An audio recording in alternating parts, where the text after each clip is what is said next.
الله أكبر الله أكبر الله أكبر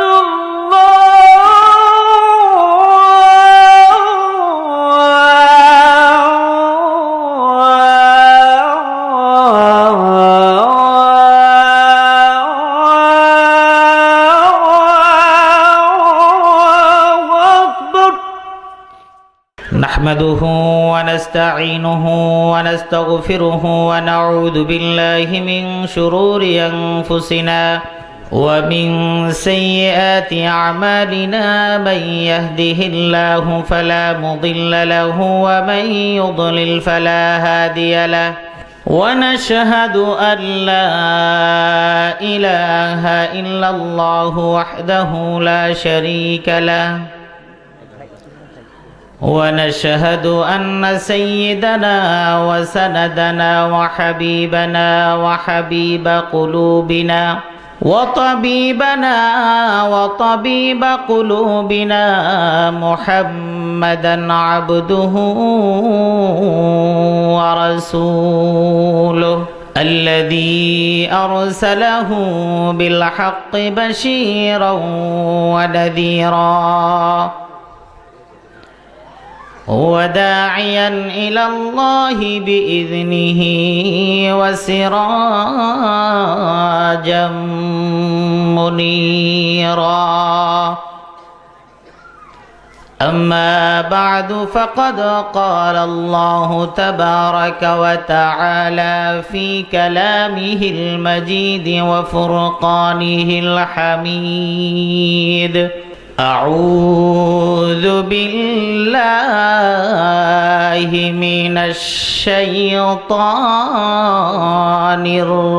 الرجيم بسم الله الرحمن الرحيم يوم لا ينفع مال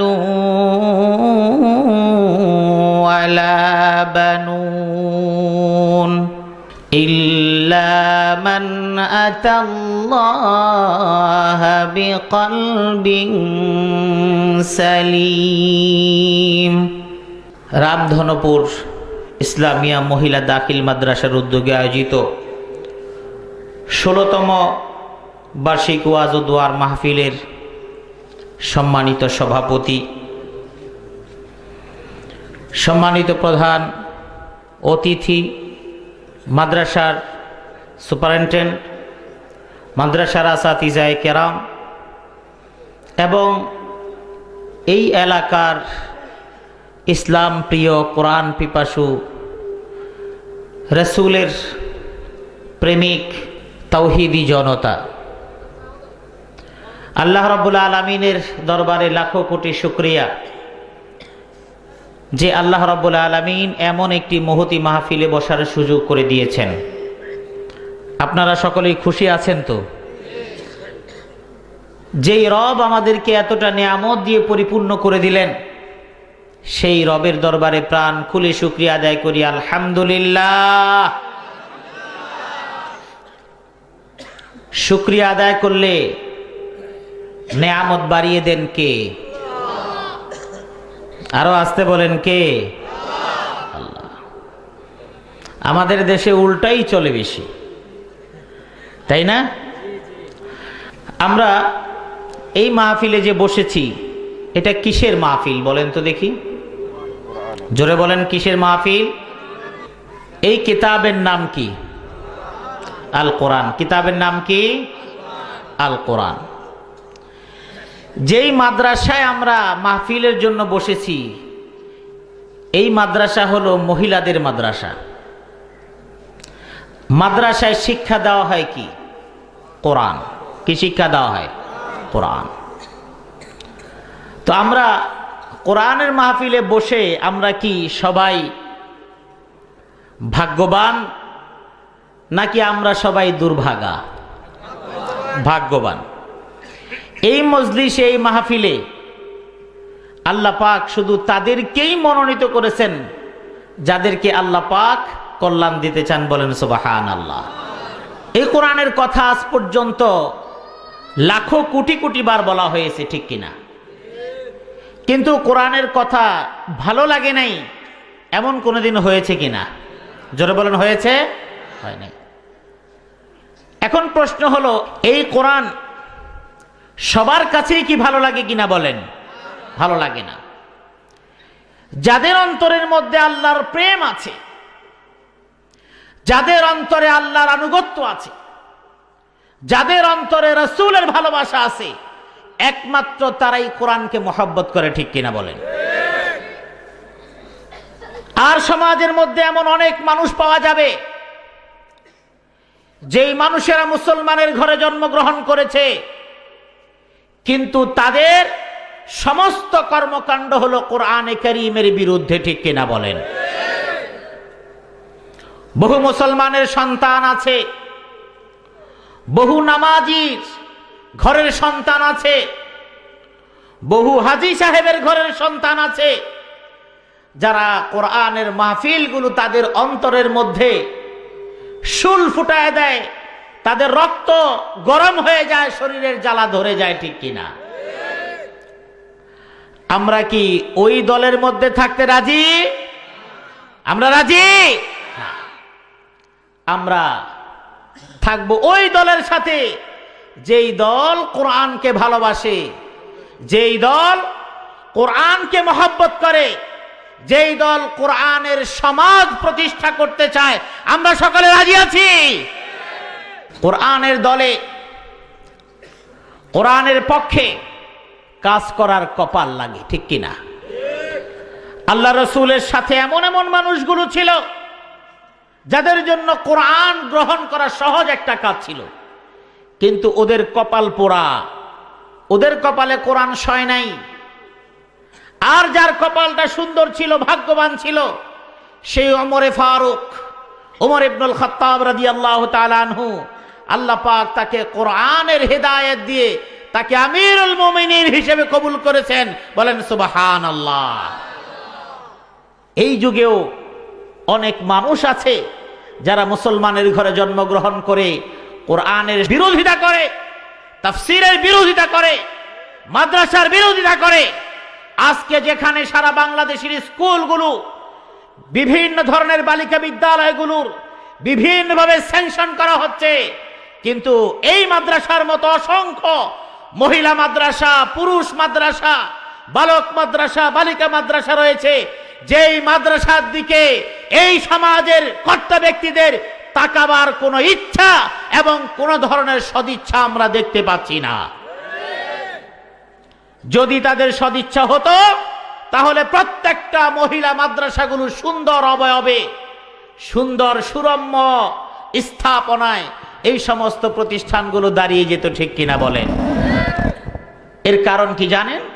এর কারণ হলো এই সমাজের মধ্যে এমন কিছু দুষ্ট লোক, এমন কিছু ইসলাম বিদ্বেষী মানুষ, এমন কিছু কোরআন বিদ্বেষী মানুষ, এমন কিছু মসজিদ বিদ্বেষী মানুষ, এমন কিছু আলেম বিদ্বেষী মানুষ, এমন কিছু টুপি বিদ্বেষী মানুষ, এমন কিছু পাগড়ি বিদ্বেষী মানুষ এই সমাজের বিভিন্ন স্তরে অবস্থান করছে, যাদের কারণে এই বাংলাদেশের, এই বাংলার জমিনে মাদ্রাসা শিক্ষা ব্যবস্থা সম্প্রসারিত হোক, কোরআনের শিক্ষা ব্যবস্থা সম্প্রসারিত হোক। ওরা চায় না, যে কারণে মাদ্রাসাগুলো উন্নতি সাধন হতে দেয় না। তবে সব কিছুর একটা শেষ কিন্তু থাকে, ঠিক কিনা? এজন্য আমরা তাদের সাথেই থাকবো যারা কোরআনের সাথে থাকবে, কোরআনের পক্ষে কথা বলবে। আর আমরা তাদের সাথে কখনোই থাকবো না যারা কোরআনের বিপক্ষে একটা শব্দ উচ্চারণ করব। রাজি আছো মুসলমান? আল্লাহ পাক কবুল করুন। আমরা কোরআনের পক্ষে থাকবো, সবাই রাজি আছি। বলতে হবে কি ইনশাআল্লাহ? কি? আমাদের সমাজের বেশ কিছু নেতারা আছে, এরা সবকিছু করে ফেলে, মুখ দিয়ে ইনশাআল্লাহ শব্দটা বোম মারলেও বের হয় না, ঠিক কিনা? কোনো কাজ হয়ে গেলে আলহামদুলিল্লাহ মুখ দিয়েও বের হয় না, আছে না নাই? আছে। ওদের কথাই বোঝা যাবে আসলে ওরা ইসলাম পালন করেও না এবং পালন করতেও দিবে না। ছোট ছোট বাচ্চা, ওরা যদি বাই বাই টাটা বলে বাপ মা খুশি। সমাজের কিছু মানুষকে মাশাআল্লাহ, বাহ মাশাআল্লাহ তো বলে না, চমৎকার, ওয়েল, খুব ভালো। আর যদি কোনো ঘরের ছোট্ট বাচ্চা বিদায়ের সময় বলে আল্লাহ হাফিজ, এই কথা বললে যাকে বলে আমাদের সমাজের অনেক মানুষ আছে ভ্রু কুচকে তাকিয়ে থাকবে, বলে কি এই ছোট্ট ছেলে এখনো মুখ দিয়ে ভালো মতো কথা ফোটে নাই, ও তো দেখি মৌলবাদী হয়ে গেল, ঠিক কিনা বলেন? আলহামদুলিল্লাহ বললে মৌলবাদ, ইনশাআল্লাহ বললে মৌলবাদ। সবাই যদি মৌলবাদ হয়, এই কোরআন হচ্ছে সবচেয়ে বড় মৌলবাদ। মুসলমানের পরিচয় কি? কোরআন। আর মৌলবাদের মানে হলো মূলের দিকে মানুষের যাওয়া, ঠিক কিনা বলেন? আরেকজন মুসলমান, তার মূল হলো কোরআন। সুতরাং কোরআনকে ফলো করব, এই করার কারণে যদি মৌলবাদের মতো শব্দের তকমা আমার পিঠে লাগিয়ে দেওয়া হয়, আমাকে যদি সেই অপবাদ বইতে হয়, আমি মনে করে নেব সেটা অপবাদ নয়, এটা হাসরের ময়দানে আমার নাজাতের একটা উসিলা হতে পারে ইনশাআল্লাহ। এজন্য আমরা আগামীকাল করব, এমন যে কোনো কথা বলবো আগামীকাল করব ইনশাআল্লাহ। তবে আমাদের সমাজে এমন অনেক মানুষ এমনও আছে, খারাপ কাজ করার ক্ষেত্রে বলে ইনশাআল্লাহ এটা করে ফেলবো। আছে না নাই? আছে না? আছে। ধর্মের 12টা বাজাবে আর বলে ইনশাআল্লাহ। আছে না নাই? এই সমাজে ভূমিকম্প হয়ে যাচ্ছে, হচ্ছে কিনা? আপনারা টের পেয়েছেন? এখানে টের কম পেলেও ঢাকার শহরে কিন্তু টের বেশি পাওয়া গেছে, ঠিক কিনা? যেখানে বিল্ডিং উঁচু স্থাপনা সেখানে অনুভব বেশিটা হয়। কিন্তু আমাদের দেশের কিছু কিছু বুদ্ধিজীবীর মানে হলো কি জানেন? আমাদের দেশের বুদ্ধি হলো যারা চাটুকারিতা করে নিজের বুদ্ধি বিক্রি করে পেটের রোজগার করে, ওদেরকে বলা হয় বুদ্ধিজীবী, ঠিক কিনা বলেন? দেখলেই বুঝবেন গোফ অনেক বড়, মুখে দাড়ি নাই, যেটা রসুল বলেছেন তার উল্টা করে, ঠিক কিনা বলেন? আল্লাহ রসুল বলেছেন কাসসু শারিব ওয়া আফুল লোহা, মোষটাকে খাটো করো, দাড়িটাকে লম্বা করো। ওরা মোষটাকে লম্বা করে, দাড়িটাকে পরিষ্কার করে। আছে না নাই? তাহলে তাদের চেহারার মধ্যে রসুল বিদ্বেষী চিত্র, ঠিক কিনা বলেন? এরা বলে এই ভূমিকম্প, এগুলি প্রকৃতি আমাদের উপরে প্রতিশোধ নেয়, আমরা এই করব সেই করব, তাহলে সব কিছু আমরা প্রতিহত করতে পারবো। বলেন নাউজুবিল্লাহ। আল্লাহর সাথে প্রতিদ্বন্দ্বিতা করার ক্ষমতা বাংলাদেশের শুধু নয়, বিশ্বের শুধু নয়, সারা মাখলুক মিলেও যদি আল্লাহর সাথে প্রতিদ্বন্দ্বিতা করতে চায় পারবে না। এজন্য ওই সমস্ত নাস্তিকেরাও বলে ইনশাআল্লাহ। ওদের ইনশাআল্লাহর মধ্যে, মুমিনের ইনশাআল্লাহর মধ্যে পার্থক্য আছে না নাই? আছে। আল্লাহ রাসূলের কাছে ইহুদিরা এসে বলল, ইয়া রাসূলুল্লাহ, ও আব্দুল্লাহর বেটা মুহাম্মদ, তোমার কাছে কয়েকটি প্রশ্ন আমরা করব, উত্তর ঠিক ঠিক তুমি দিবা। আল্লাহ রসুল বললেন, ঠিক আছে আমি উত্তর দিব, তবে আজকে নয়, আগামীকালকে আমি জবাব দিয়ে দিব। ওই ইহুদি দল চলে গেল। আল্লাহ রসুল আগামীকাল জবাব দিব, এই মধ্যে ইনশাআল্লাহ বললেন না। আল্লাহ রাব্বুল আলামিন তার প্যারা হাবিবের এই কথাটাতে সন্তুষ্ট হতে পারলেন না। আল্লাহ রসুল সাল্লাল্লাহু আলাইহি ওয়াসাল্লাম ওহীর অপেক্ষা আছেন। জিবরাইল আলাইহিস সালাতু ওয়াস সালাম আসবেন, সংবাদ নিয়ে আসবেন, তা শুনে তিনি জবাব দিয়ে দিবেন ইহুদিদের। দিন যায় কিন্তু জিবরাইল আমিন আসেন না, কোনো সংবাদ দিতে পারেন না। ইহুদিরা কানা ঘোষা শুরু করে দিল, মুহাম্মদ কিছুই তো বলতে পারবে না, আমাদের প্রশ্নের কোনো সমাধান মুহাম্মদ দিতে পারবে না। এইরকম ভাবে কয়েকদিন পার হয়ে যাওয়ার পরে আল্লাহ রাব্বুল আলামিন যদিও আল্লাহ রসুলের কথার মধ্যে তিনি সন্তুষ্ট হতে পারেননি, তবুও আল্লাহ পাক রব্বুল আলামিন আল্লাহর রসুলের কোনো অসম্মানই কখনো কোনোভাবেই কোনোদিন মানতে পারেন না, ঠিক কিনা? আল্লাহ রসুল হলেন সাইয়্যিদুল মুরসালিন, খাতামুন নবিয়্যিন, রাহমাতুল লিল আলামিন। এমন একজন মানুষ, যুগে যুগে যত নবী পাঠানো হয়েছিল সমস্ত নবীদেরকে বিভিন্ন জায়গায় পাঠানো হয়েছে, বিভিন্ন গোত্রে পাঠানো হয়েছে, নির্ধারিত এরিয়ার মধ্যে পাঠানো হয়েছে। কোন নবী যার যার দায়িত্বের বাহিরে, যার যার সীমারেখার বাইরে মানুষগুলো যান নাই, নবীরা যান নাই। যেহেতু আল্লাহ রাব্বুল আলামিন তাদের সীমারেখা বন্টন করে দিয়েছেন, এই জন্য সীমারেখার বাইরে আল্লাহর নবীরা কখনো দাওয়াতের কাজ করেন নাই। এবং স্ব গোত্রের কাছে সেই ভাষায় আল্লাহ পাক রব্বুল আলামিন নবী পাঠিয়েছেন। বলেন সুবহানাল্লাহ। ওয়ামা আরসালনা মির রাসূলিন ইল্লা বিলিসানি কওমিহি লিয়ুবাইয়িনা লাহুম। আল্লাহ রাব্বুল আলামিন বললেন, ওয়ামা আরসালনা মির রাসূলিন ইল্লা বিলিসানি কওমিহি। যেই জাতি যেই ভাষার মানুষের কাছে নবী পাঠানো প্রয়োজন মনে করেছেন আমার আল্লাহ, ওই জাতির কাছে ওই ভাষায় আল্লাহ রাব্বুল আলামিন নবী পাঠিয়েছেন। বলেন সুবহানাল্লাহ। হিব্রু ভাষাভাষী লোকদের কাছে আরবি ভাষাভাষী যদি নবী পাঠাতেন তাহলে দাওয়াতের কথা বুঝতো? কখনো বুঝতো না। আবার ইব্রানি ভাষাভাষী লোকদের কাছে যদি আবার হিব্রু ভাষার লোকদেরকে পাঠানো হতো, এক ভাষার লোকদের কাছে অন্য ভাষার কোন নবীকে যদি পাঠানো হতো তারা তো বুঝতো না। সেই জন্য আমার আল্লাহ যুগে যুগে নবী পাঠিয়েছেন যেই জাতির যেই ভাষা সেই ভাষা অনুযায়ী। আর প্রত্যেক জাতির কাছে আলাদা আলাদা নবী পাঠিয়েছেন। ওয়া ইলা সামুদা আখাহুম সালিহা ওয়া ইলা আদিন আখাহুম হুদা। কোরআনে কারীমে প্রত্যেকটা গোত্রের নাম উল্লেখ করে বলে দিয়েছেন অমুক নবীকে অমুক জায়গায় পাঠানো হয়েছে, অমুক নবীকে অমুক জায়গায় পাঠানো হয়েছে। নবীদেরকে বিভিন্ন জায়গায় পাঠিয়েছেন, বিভিন্ন গোত্রের কাছে পাঠিয়েছেন, কিন্তু দাওয়াতের কথা একটাই ছিল, তার মধ্যে কোনো ধরনের কোনো পার্থক্য ছিল না। বলেন সুবহানাল্লাহ। সমস্ত নবীদের একটাই দাওয়াত, এই দাওয়াতের নাম হলো ইসলাম। নাম কি?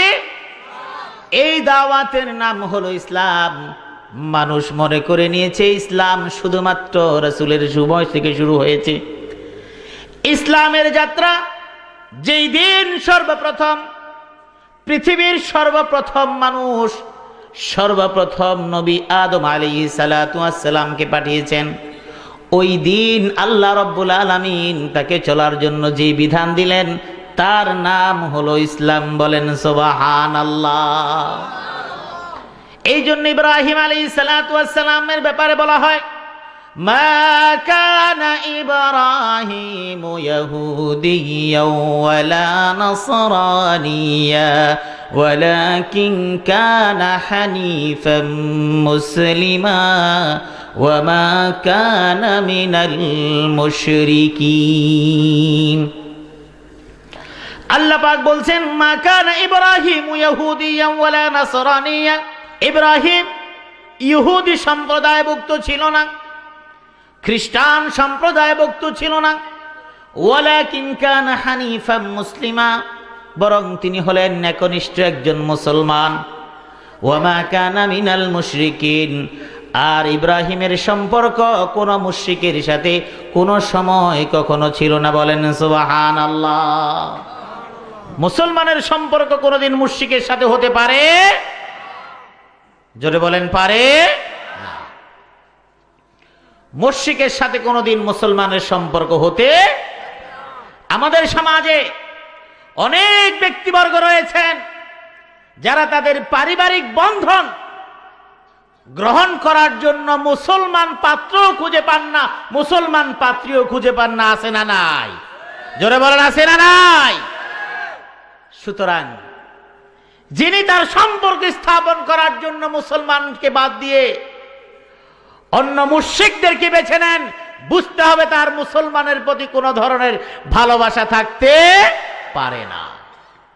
এটাই হলো প্রমাণ। আর যেই মানুষটা মুসলিম বিদ্বেষী হয়, তার কাছ থেকে মুসলমান কোনোদিন কল্যাণ আশা করতে পারে না। এই কোরআন ওই জাতির কাছে নিরাপদ না যারা মুসলমানকে বিশ্বাস করে না, মুসলিম আচরণে যারা বিশ্বাসী নয়, তারা কোনোদিন কোরআনকে কোনোদিন শ্রদ্ধা করতে পারে না, ঠিক কিনা? এইরকম মানুষ সমাজে আছে না নাই? যেই সমাজে এই ধরনের মানুষ থাকে, ওই সমাজে কোনোদিন এইরকম মাদ্রাসা, নারী শিক্ষা কেন্দ্রগুলো খুব উন্নতি সাধন করবে তা তারা কোনোদিন হতে দিতে পারে না। কিন্তু ধারণা হলো সবচেয়ে ভুল, ঠিক কিনা বলেন?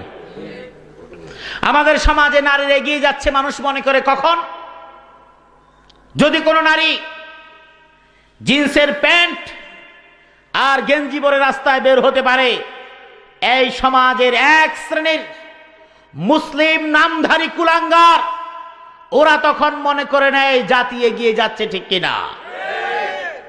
কিন্তু আমরা মনে করি যেই সমাজের নারীরা ইসলামী বেশভূষা, ইসলামিক কৃষ্টি কালচার বাদ দিয়ে চলবে, বুঝতে হবে ওই নারী তার কপাল পুরলো, ওই জাতি তার ভাগ্যকে নিজ হাতে গলা টিপে হত্যা করলো।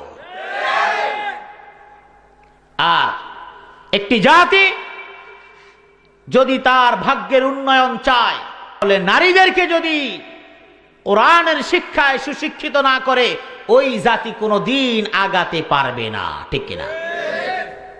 সেই কথাই আমার কালাম, আল্লাহর কালাম বলে দিয়েছেন।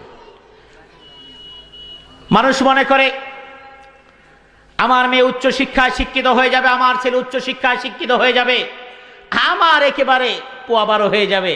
আমি বলি উচ্চ শিক্ষায় শিক্ষিত হলেন তাতে তো দোষ নেই।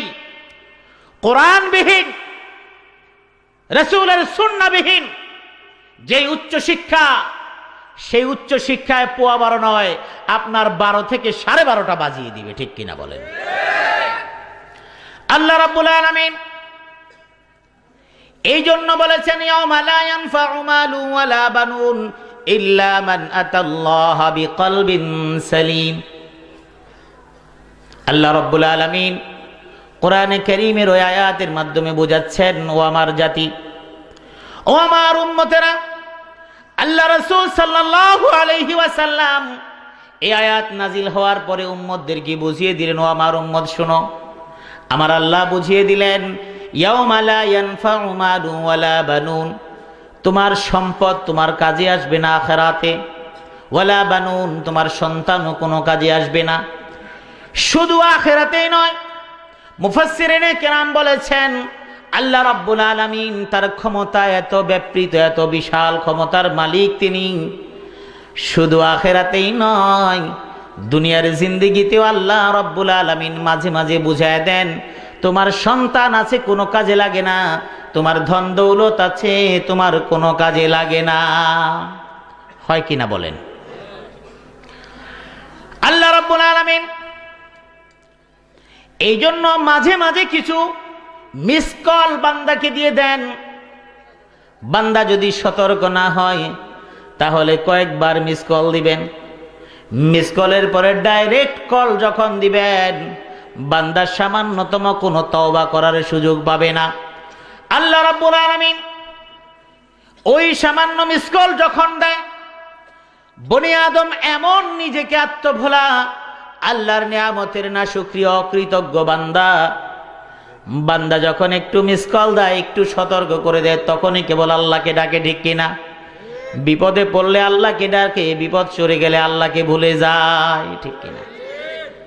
ভূমিকম্প যখন হয়, গ্রাম অঞ্চলে কি হয়েছে সেটা আমার জানা নেই, শহরের মসজিদগুলো ওই দিনের ফজর নামাজ উপচে পড়া ভিড় হয়ে গিয়েছিল। আপনারা তো শুনেছেন, ঠিক কিনা? এখন স্যাটেলাইট তথ্য প্রযুক্তির উন্নতি সাধিত হয়েছে। মানুষ ফেসবুক সহ বিভিন্ন মাধ্যমে যোগাযোগ মাধ্যমে জানতে পারে কোথায় কি হচ্ছে। মসজিদগুলো উপচে পড়া ভিড়, অবশ্যই ভালো দিক। আমি এই অবস্থাটাকে কখনোই আমি অন্য দৃষ্টিতে দেখব না, তাও অন্তত পক্ষে একদিনের ফজর নামাজ তো পড়লো, ঠিক কিনা? এই জন্য ধন্যবাদ। কিন্তু জাতি হিসেবে আমরা এতটাই নিমক হারাম, আল্লাহ কোরআনে বলেছেন ইন্নাহু কানা যালুমান জাহুলা। এই জাতির কাছে কোরআন দিয়েছি, ওরা নিজেরাই কোরআন গ্রহণ করে নিয়েছে, কিন্তু তারপরে সব ভুলে গেল, একদম মূর্খের মতো আমরা ভুলেই গেলাম। রাতের ভূমিকম্প সকাল পর্যন্ত আমরা স্মরণে স্থায়ী রাখলাম না। ফজর নামাজটা কেউ পড়লাম, অসংখ্য লাখো লাখো মানুষ ওই দিনও নামাজ পড়ে নাই, ঠিক কিনা বলেন? কোরআনে কারীমের মাহফিলগুলো যখন হয়, দেশের প্রত্যন্ত অঞ্চলে বিভিন্ন জায়গায় মাহফিলের উপরে 44 ধারা জারি করা হয়, কোরআনের তাফসীরের উপরে 144 ধারা জারি করা হয়, কিন্তু এমন ইতিহাস আমরা দেখি না। গানের অনুষ্ঠানের উপরে 144 ধারা জারি করা হয়েছে, সেটা আমরা কখনো দেখতে পারি না। বলা হয় এটা হলো দেশ এগিয়ে যাওয়ার মাধ্যম, আর তাফসীর নাকি পিছিয়ে যাওয়ার মাধ্যম। এই তাফসীরগুলো হলে নাকি জঙ্গি বেড়ে যাবে, আর সংস্কৃতি নিয়ে ছেলেরা যদি ব্যস্ত হয়ে যায় তারা নাকি জঙ্গিবাদের বিরুদ্ধে অবস্থান নেবে।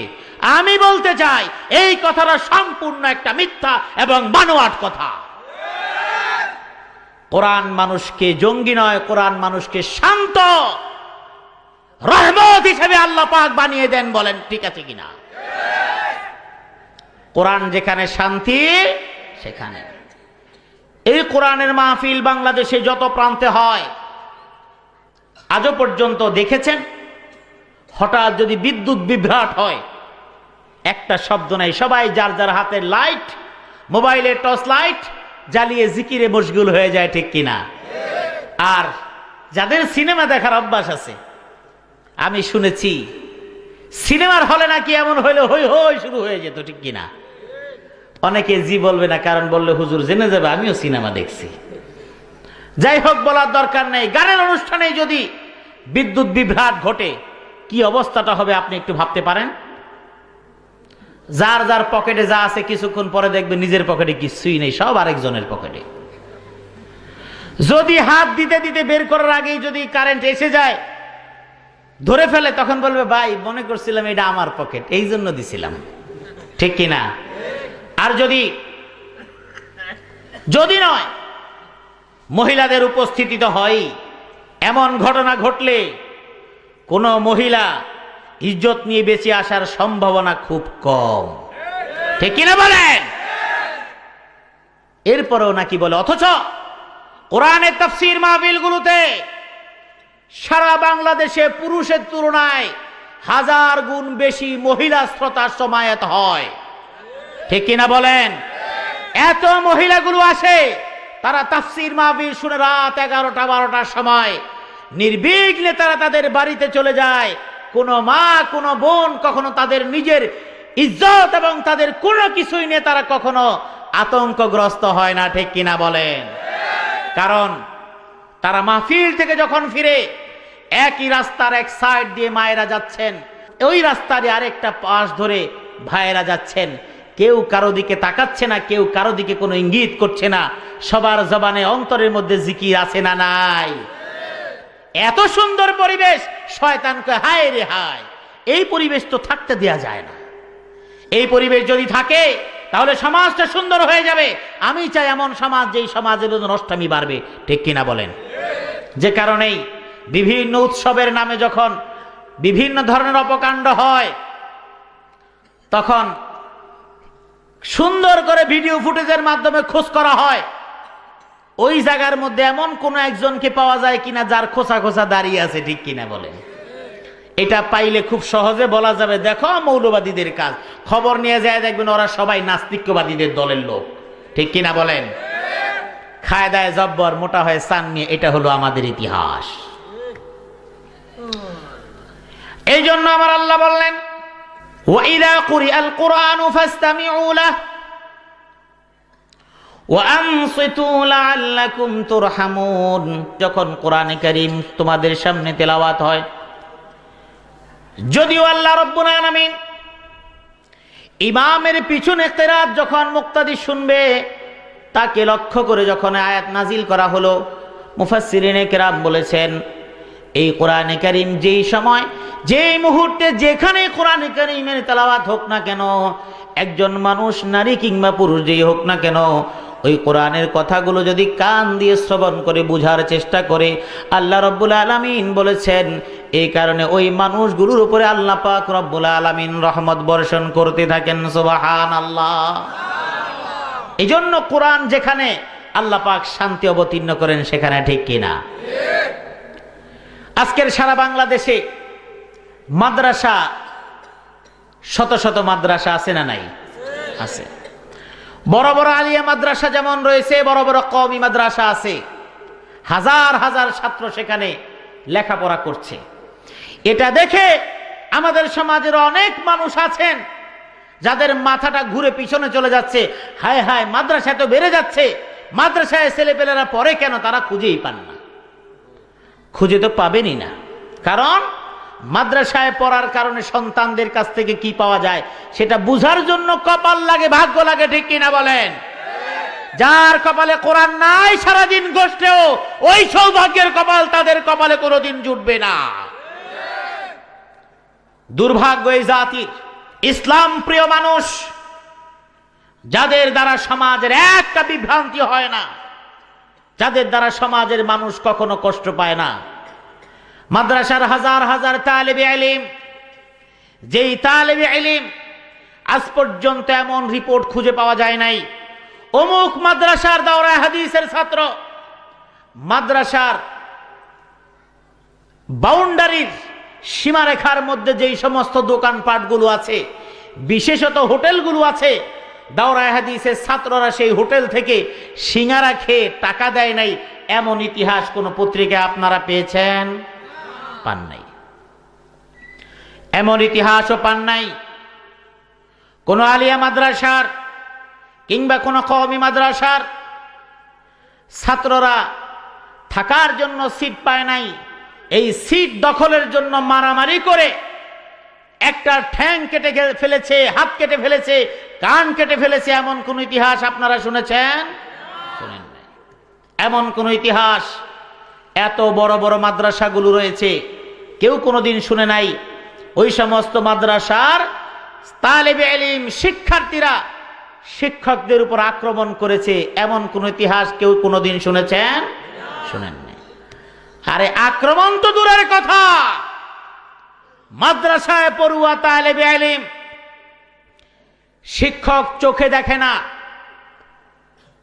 নিজের চলন নিজে চলতে পারে না, ওই সময় পর্যন্ত শিক্ষকের পায়ের কাছে শিক্ষকের জুতাটা হাত দিয়ে তার পায়ের কাছে নিয়ে দেওয়াটা নিজের জন্য সৌভাগ্যের মনে করে, ঠিক কিনা?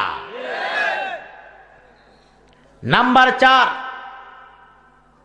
এমন কোন ইতিহাস পেয়েছেন কিনা বিভিন্ন দাবি দেওয়ার কারণে মাদ্রাসা প্রধানকে তার কক্ষে তালা মেরে বাহিরে ছাত্ররা আন্দোলন করেছে, এমন কোন কথা শুনেছেন? না। দুর্ভাগ্য, কিছুই শুনলেন না, তারপরও নাম হয়ে গেল এরা নাকি জঙ্গি, ঠিক কিনা বলেন? এর উল্টা চিত্র একটু ধরে দিই। বিভিন্ন ইউনিভার্সিটিগুলোর শিক্ষার্থী, বিভিন্ন ছাত্র সংগঠন নামধারী কিছু কিছু শিক্ষার্থীরা রয়েছে, সংখ্যায় একেবারেও কম না, আবার সব যাবে না। কিছু আছে যারা সুবিধাভোগী, প্রথমত টেন্ডারবাজি, বিভিন্ন নামে চাঁদাবাজি, খাওয়া তো আছেই, এরকম টাকা দেয় না এমন ইতিহাস আপনারা জানেন কিনা বলেন? জোরে বলেন, জানেন? কারণ অসংখ্য দোকানের বাকি বকরা রয়েছে, বহুত ছাত্র নেতারা টাকা দেন, এমন ইতিহাস আছে। 2 নাম্বার, সিট বাণিজ্য। ছাত্ররা লেখাপড়া করতে গিয়েছে, ছাত্রাবাসে হলের মধ্যে কোনো সিট নাই, এই সিট নিয়ে মারামারি, এমন ইতিহাস আপনারা চোখে পড়েছে না? দেখেছেন কিনা বলেন? দেখেছেন।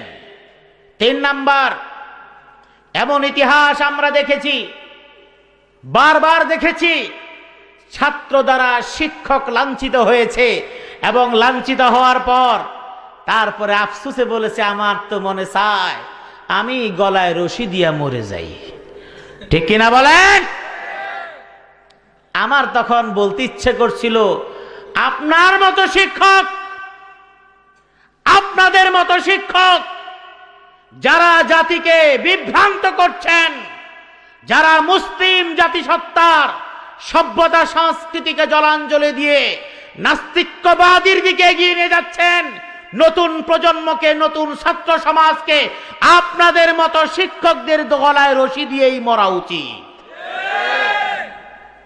সবশেষ এমন দৃশ্য রয়েছে, ইউনিভার্সিটির ভিসি মহোদয় তার অপসারণ এবং তার বিভিন্ন দাবি দেওয়ার জন্য ছাত্রদের ভিসিকে আটকে রেখে, আবদ্ধ রেখে দাবি দেওয়া আদায় করার আপ্রাণ চেষ্টা চালা হচ্ছে। ঠিক কিনা বলেন? এই 4টা চিত্র মাদ্রাসা এবং কলেজগুলো, ইউনিভার্সিটিগুলো সম্পূর্ণ একেবারে উল্টো চিত্র। দুর্ভাগ্য এই জাতির, কিছু নাস্তিক্যবাদী মিডিয়া এবং বুদ্ধিজীবীদের আগ্রাসী থাবায় তাদের বিভিন্ন কূটকৌশলের কাছে সমাজের সাধারণ মানুষগুলো নাকানি চুবানি খেয়ে যাচ্ছে। ওরা প্রচার করে বেড়াচ্ছে এই তালেবে ইলম, মাদ্রাসা শিক্ষিতরাই জঙ্গি। আসলে আমরা বলতে চাই, মাদ্রাসার মধ্যে কোনো জঙ্গির কোনো অস্তিত্ব নাই, বরং বিভিন্ন শিক্ষা প্রতিষ্ঠানে যারা বড় বড় রামদা নিয়ে এক পক্ষ আরেক পক্ষকে দৌড়ানি দেয়, যারা ছাত্র সংগঠনের নামে টেন্ডারবাজি চালায়, যারা শিক্ষককে লাঞ্ছিত করে, যারা ভিসিকে আবদ্ধ করে দাবি আদায় করতে চায়, ওরাই হলো বাংলাদেশের ইতিহাসে সবচাইতে বড় জঙ্গি। এই যে মাদ্রাসাগুলো রয়েছে বাংলাদেশে, বিশেষ করে মহিলা মাদ্রাসা, এর থেকে শুনলাম 300-350 স্টুডেন্ট রয়েছে। আমি মনে করি এই 300-350 নারী, ওরা যার ঘরে যাবে তার ঘরটাকে আলোকিত করে দিবে।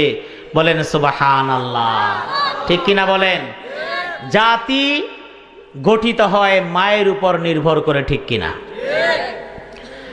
আমার রাসূল বলেছেন, ঘরের স্ত্রী এবং বাবা, মা এবং বাবা যদি ইসলাম মেনে চলে, কোরআন মেনে চলে, ওই ঘরের সন্তান কোরআন মানবে, দিন মানবে, ওই ঘরের সন্তান কখনো বিপদগামী হওয়ার কোনো সম্ভাবনা নাই।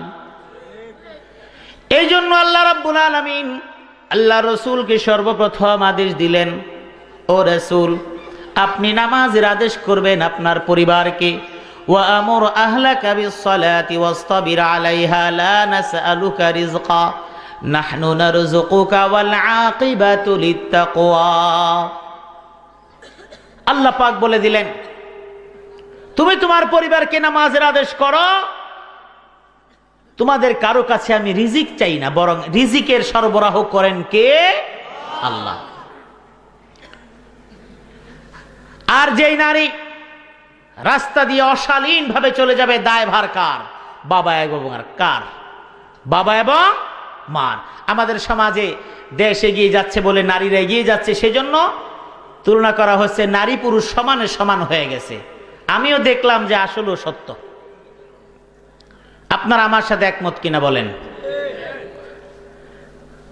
নারীরা এখন হাতে চুরি পরা কমায় দিল, ভাইরা কিন্তু চুরি পরা কিন্তু শুরু করে দিয়েছে। ঠিক কিনা বলেন?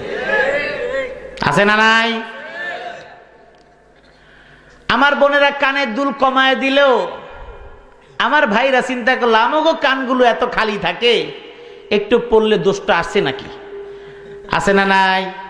কানের দুল, হাতের চুরি, সব উল্টা। এই জন্য দেশ গোল্লায় যায়, কয় দেশে আগায়া যায়। ঠিক কিনা বলেন? এই জন্য আপনাদেরকে যদি বলি আস্তে বলেন, বলেন জোরে, জোরে বললে বলেন আস্তে। ঠিক কিনা? ঠিক কিনা? আস্তে বলেন। এবার বুঝা আর কয় না। আল্লাহ রসুল বলছেন নারীরা পোশাক পরবে, তাদের পোশাকটা পাকে ঢেকে রাখবে, শরীরটাকে ঢেকে রাখবে। পুরুষদেরকে বলছে টাকনুর উপরে রাখবে। শুনেছেন কিনা? নারীরা পোশাক পরে টাকনুর উপরে, আরো অনেক উপরে, আর পুরুষরা পোশাক পরে পায়ের নিচে এক হাত। আছে না নাই? তাহলে সব উল্টা চলে না? উল্টা চলে। আর বলে দেশ আগায় যাইতেছে। আমি তো সেজন্যই বলি দেশ আগায় না, দেশ পিছাইতেছে। দেশ ভাসে না, দেশ ডুবে। এজন্য নারীরা আগায় যাবার চিত্র হলো কি, রাস্তার বিলবোর্ডের মধ্যে দেখা যাচ্ছে নারীর মাথায় মাটির টুকরি। আছে না নাই? বলে যে নারী আগায় যাইতেছে। নারী এমন আগায় যাওয়ার কারণে সংসার জোড়া লাগেন বেশি না ভাঙ্গে বেশি? জোরে বলেন, জোড়া লাগে বেশি না ভাঙ্গে বেশি? ভাঙ্গে বেশি। আগে জোড়া লাগা পরিবারের সংখ্যা বেশি ছিল, এখন ভাঙার সংখ্যা বেশি না কম? বেশি। কয়েক বছর পরে কয় ওর সাথে আমার আর বনিবনা হবে না। অনেক চেষ্টা করেছি, হচ্ছে না। তাহলে কি করেছ? 1 বছর পর্যন্ত দুজন আলাদা আলাদা ছিলাম, এখন আর হচ্ছে না, সেজন্য আলাদা হয়ে গেছি। খোঁজ খবর নিয়ে দেখবেন 2 জনের মধ্যেই হয়তো সমস্যা। ও আছে আরেকজনকে নিয়ে ব্যস্ত, আর তিনি আছেন আরেকজনকে নিয়ে ব্যস্ত। ঠিক কিনা বলেন? কারণ যেই সিরিয়াল এখন দেখে মাশাআল্লাহ, ওই সিরিয়ালের মধ্যে কোনো বাছ বিচার নাই। যে যার সাথে পারে প্রেম করতেছে, এই প্রেমের কোনো শুরুও নাই, শেষও নাই। ঠিক কিনা বলেন? এত প্রেম, এই প্রেমের জ্বালায় দেশ অস্থির। ঘরের বউ এখন ঘর ছাড়া, ঘরের স্বামী এখন ঘর ছাড়া, ঘরের ছেলে এখন ঘর ছাড়া। আগে মাঠে ময়দানে ছেলেদেরকে পাওয়া যেত ফুটবল খেলতে, এখন মাঠের মধ্যে কুকুরও যায় না। কারণ যায় দেখছে মানুষ নেই, আমি যাই করুম কি? কুকুর কিন্তু মানুষ যেখানে, সেখানেই মোটামুটি আনাগোনা দেয়, কারণ কিছু আছে কিনা দেখার জন্য। এখন মাঠে মানুষও যায় না, কুকুরও মাঠের মধ্যে যায় না, কারণ সবাই এখন খালি হাত দিয়ে টানাটানির মধ্যে আছে। ঠিক কিনা বলেন? এত টানাটানির মধ্যে ব্যস্ত, কে বাসায় আইলো আর কে গেল কোনো খবর নেই। বাচ্চা ছেলে বা মেয়ে যেই হোক না কেন, উনি এরকম আঙ্গুল দিয়ে লাগতেছেন। ঘরে হয়তো আপনি গিয়েছেন, খালু হন, মামা হন, চাচা হন, খালা আসছে, ফুফা আসছে, যে কেউ আসছে, খবর নেই। উনি তো ওনার কাজে ব্যস্ত, উনি এখন চ্যাটিংয়ে ব্যস্ত, চ্যাটিংয়ে ব্যস্ত। উনি ঢুকার পরে দেখে নেই, কতক্ষণ পরে গায়ে তোমার মামা আসছে, দেখো নাই? ও শেষ। আর আপনারা যারা ছিলেন বা আমরা যারা ছিলাম, আপনাদের পরবর্তী প্রজন্ম, বাড়িতে মেহমান আসছে, আনন্দের খুশি বন্যা বয়ে গিয়েছে। কারণ তাদের কাছে যাওয়া, তারা একটু কিছু নিয়ে এসেছে, সেটার আনন্দ ভাগাভাগি করে নিয়েছি। এখনো চিন্তা করে যে আপদ আসলেই আমার জন্য সমস্যা, কারণ যতটুকু সময় তার কাছে দাঁড়ালাম ততটুকু সময় আমার সেটিং নষ্ট হয়ে গেল। ঠিক কিনা বলেন? আর এই সেটিং ফেটিং এ এই যুব সমাজের চরিত্র একদম জিরোর কোঠায় নিয়ে আসছে। ঠিক কিনা বলেন? আমাদের দেশের বুদ্ধিজীবীরা ইফটিজিং বন্ধ করার জন্য সদা ব্যস্ত। লক্ষণ ভালো না খারাপ? কি বলবেন, দিশা পাইতেছেন না। ইফটিজিং বন্ধ করার প্রক্রিয়া অবশ্যই ভালো, কিন্তু যেই পদ্ধতিতে তারা করছে, এটা লক্ষণ বহুত খারাপ। ইফটিজিং, আমার ছেলে আপনার মেয়ের স্কুলের সামনে দাঁড়ায় রয়েছে, এটা হলো ইফটিজিং। এক কথায় বুঝে নেন। এখন আর প্রেম করতে কষ্ট লাগে না তো, গোলাপ ফুল নিয়ে অনেকক্ষণ দাঁড়ায় থাকা লাগে না। কারণ আহারে, কত কষ্ট করে গোলাপ ফুল কিনছেন, কিনেও পাওয়া যায় না, আরেকজনের বাগানে চুরি করা গোলাপ ফুল। এই জন্য ছন্দ পেয়েছেন, কাটাহেরি ক্ষান্ত কেন ফুল তুলিতে, এইরকম কি যেন একটা কবিতা আছে। কাটা দেখে তুমি ফুল তুলতে ক্ষান্ত হয়ে আছো কেন? কারণ ফুলটা তুলতে গেলে কাটার একটু আঘাত সইতেই হবে।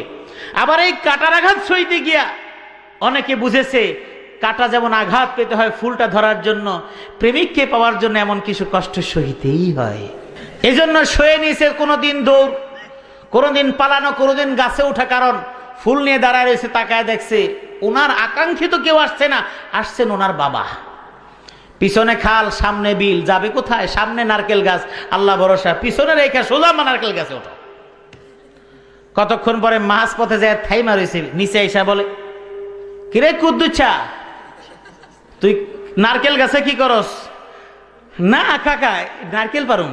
গাছ কি তো গো? দুই দিকেই সমস্যা, গাছ তো ওর না। না এমনি একটু উঠতেছিলাম, গাছে মানুষ এমনি ওঠে? তখন বুঝে নিশ্চয়ই কোনো ঝামেলা, সন্দেহ হয়।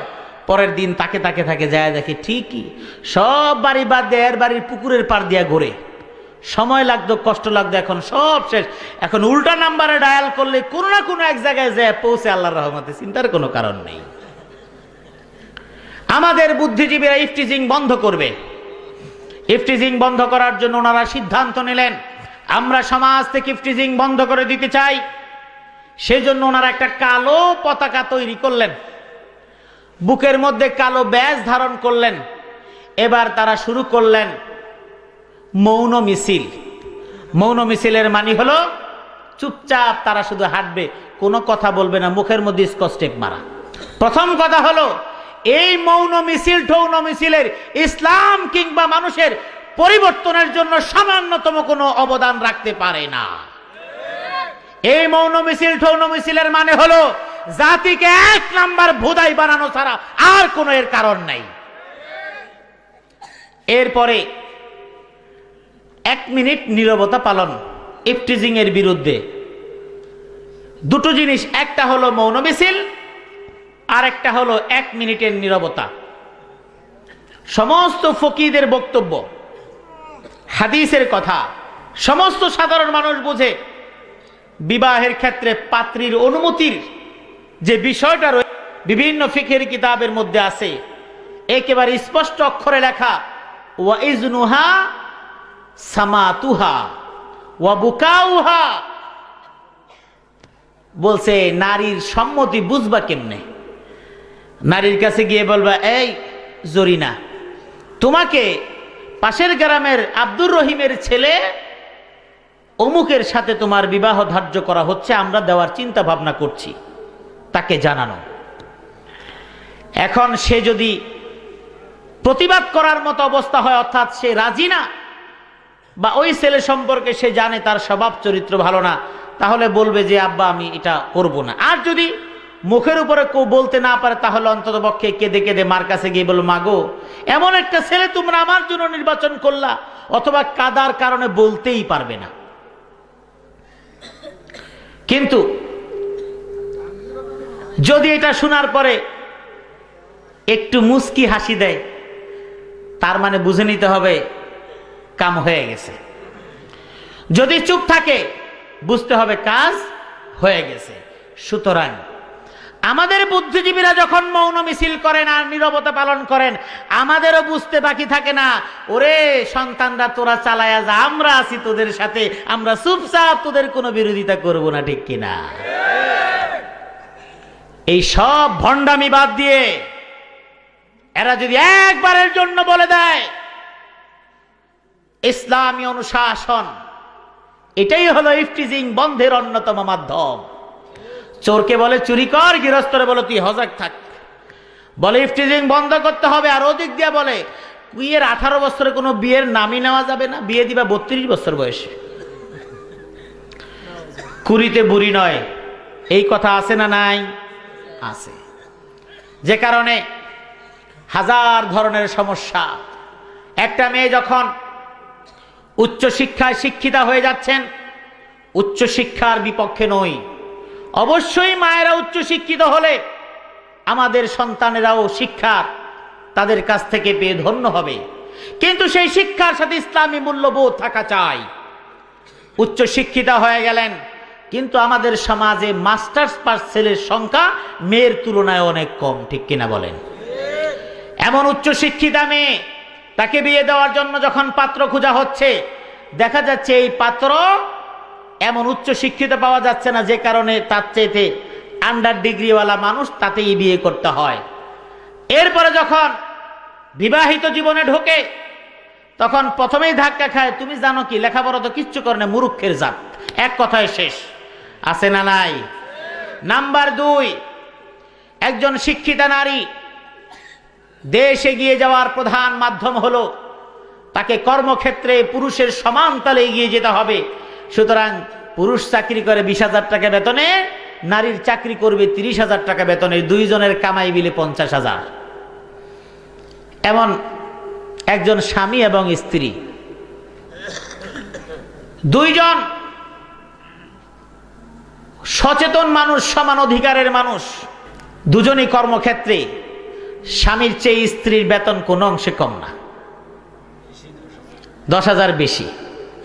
স্বামী সারাদিন পরে কাজকর্ম সেরে ঘরে আসছে, বসছে, বসার পরে দেখে মশায় কামড়ায়। স্বামী খুব সুন্দর করে বলল, একটু মশাইটা টানাও, যেভাবে মশায় কামড়াচ্ছে তো বসে থাকা যাচ্ছে না। বলো কি তুমি? আমার দ্বারা সম্ভব না, কারণ বেতন তোমার চেয়ে আমার 10,000 বেশি। আছে না নাই? সুতরাং এখন সমান অধিকারের মানে হলো শুধু পারে না এইটুকু বলতে যে বাচ্চা প্রথমটা আমি নিব, দ্বিতীয়টা তুমি নিবা। যদি পারতো তাহলে এই ব্যবস্থাও করার চিন্তা ভাবনা করত। কিন্তু আমার রাসূল কি বলেছেন? আমার রাসূল বলেছেন, স্বামী এবং স্ত্রীর অধিকার নারী এবং পুরুষের অধিকারের মানে এই নয় যেই কাজ করবে নারী এবং স্ত্রীও সেই কাজ করবে, এর মানে সমান নয়। আমার রাসূল বলে দিলেন, সমান অধিকারের মানে হলো, কিংবা সমান অধিকার শুধু নয়, আল্লাহ এবং আল্লাহর রাসূল নারী জাতিকে পুরুষের সমান নয়, অনেক ক্ষেত্রে পুরুষের চেয়ে বহুগুণ বেশি অধিকার আল্লাহ রব্বুল আলামিন দান করে দিয়েছেন। বলেন সুবহানাল্লাহ।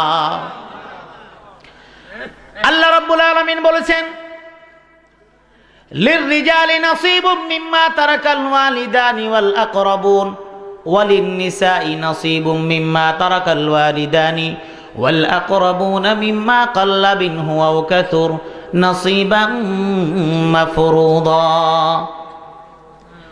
পুরুষের জন্য যেমনি অধিকার সংরক্ষিত করা রয়েছে তার বাবা মায়ের সম্পত্তিতে উত্তরাধিকার হিসেবে, আমার আল্লাহ বলছেন নারীদের জন্য তেমনি উত্তরাধিকার রক্ষিত করা হয়েছে। শুধু তাই না, একজন পুরুষ নারীকে যখন বিয়ে করতে যাবে, আমার রাসূল বলেছেন কোনো ধরনের যৌতুক নেওয়া যাবে না, বরং নারীকে বিয়ে করার জন্য দেন মোহর ধার্য করা হবে। সেই দেন মোহরের টাকা ওই স্বামী স্ত্রীর জন্য পরিপূর্ণভাবে স্ত্রীকে দিয়ে দিবে। আল্লাহ রাব্বুল আলামিন বলেছেন, ওয়াতুন নিসা সাদুকাতিহিন্না নিহলা, তোমরা নারীদের জন্য যেই দেন মোহর তোমরা ধার্য করো সেই দেন মোহর তোমরা আদায় করে দাও। ফাইন তিবনা লাকুম আন শাইইন মিনহু নাফসা ফাকুলুহু হানিআম মারিআ। আল্লাহ রাব্বুল আলামিন বলছেন, কোন নারী যদি স্বেচ্ছায় যদি বলে, স্বামী গো আমার এই সম্পদের কোনো প্রয়োজন নেই, আমার সারা জিন্দগিটা আমি আপনার জন্য ওয়াকফ করে দিয়েছি, যেখানে আপনি সারা জিন্দগি আপনি আমার দায়ভার একমাত্র আল্লাহকে সাক্ষী রেখে রাসূলের আদর্শকে ফলো করে আমার দায়িত্ব গ্রহণ করে নিয়েছেন, সেই জায়গার মধ্যে সামান্যতম এই দেন মোহরের টাকা নিয়ে আমার কোনো কিছুই হবে না। আমার সারা জিন্দগি দিয়ে আমি আপনার জন্য ওয়াকফ করে দিয়েছি, মাফ করে দিলাম। আল্লাহ রাব্বুল আলামিন বলছেন, ফাইন তিবনা লাকুম আন শাইইন মিনহু নাফসা ফাকুলুহু হানিআম মারিআ। যদি তোমার স্ত্রী স্বেচ্ছায় যদি তোমাকে যদি এই দেন মোহরের টাকাটুকু না নিয়ে যদি মাফ করে দেয়, তাহলে তুমি স্বেচ্ছায় তুমি এই টাকাটা ভক্ষণ করতে পারো। কিন্তু যদি তুমি কৌশলের অবলম্বন করো, আর যদি তুমি কুটো কৌশল অবলম্বন করো, স্ত্রী বিয়ে করলা, 10 লাখ 20 লাখ 15 লাখ দেন মোহর তুমি ধার্য করলা, কিছুই দিলা না, কিংবা নাম কাওয়াজতে কিছু দিলা আর বাকি সব বাকি রেখে দিলা। এবার তোমার মনে ধারা দাও, এই দেন মোহর আমি এই স্ত্রীকে আর দিব না, কখনো ধরতে হয় সেই জন্য ধরলাম। মুরব্বীরা শিখায় দিল, তুই যখন বিয়ের বাসর ঘরে যাবি এই দেন মোহর তোর আর দেওয়া লাগবে না, চুপচাপ কর্নারে দাঁড়ায় থাকবা। আর তোমার স্ত্রী যখন তোমাকে ডাকবে তখন তুমি বলবে, আমার তো এত টাকা নাই, আমি তোমার দেন মোহরের ঋণ পরিশোধ করতে পারছি না। এরপরে আবার ওই নারীকে শিখিয়ে দেয় মুরব্বীরা, তোমার স্বামী দেন মোহর 15 লক্ষ ধার্য করেছে, 20 লক্ষ ধার্য করেছে, মাত্র 2 লক্ষ ওসিল দিয়েছে কিংবা 5 লক্ষ ওসিল দিয়েছে। ওই দেন মোহরের টাকা তুমি কখনো চাইবে না, বরং তোমার স্বামী যখন আসবে তখন তুমি বলবে দেন মোহরের কিছুই তো আমার লাগবে না, আমি আপনার কাছে বিয়ে বসেছি এবং আপনার সাথে আমার সম্বন্ধ হয়েছে, দাম্পত্য জীবনে আমি আপনার সাথে আমি সংসার জীবনে প্রবেশ করেছি, আপনি আমার সমস্ত দায়ভার গ্রহণ করে নিয়েছেন, আমার দেন মোহর কিছুই লাগবে না। যদি এটা অন্তর থেকে না হয়, আর যদি ওই পুরুষের অন্তরে যদি এমন হয় ওই পুরুষটা দেন মোহরের টাকা কোনো দিন দিবে না, নিজের নিয়তের মধ্যে থাকে। আমার রাসূল বলেছেন একজন পুরুষ এমন কোনোভাবে যদি বিয়ে করে ওয়াহুয়া ইয়ানউই আল্লাহ ইউআদ্দিয়াহু, আর ওই পুরুষটা যদি ওই স্বামীটা যদি মনে মনে লালন করে থাকে দেন মোহরের টাকা আমি কোনোদিন পরিশোধ করব না, আমার রাসূল বলেছেন ওই পুরুষটা হাসরের ময়দানে আল্লাহ রাব্বুল আলামিনের কাছে উপস্থিত হবে ফাহুয়া জানিন, এমন অবস্থায় উপস্থিত হবে ওই পুরুষটা একজন ব্যভিচারী হিসেবে হাসরের ময়দানে আল্লাহ রাব্বুল আলামিনের কাছে উপস্থিত হবে। বলেন নাউজুবিল্লাহ।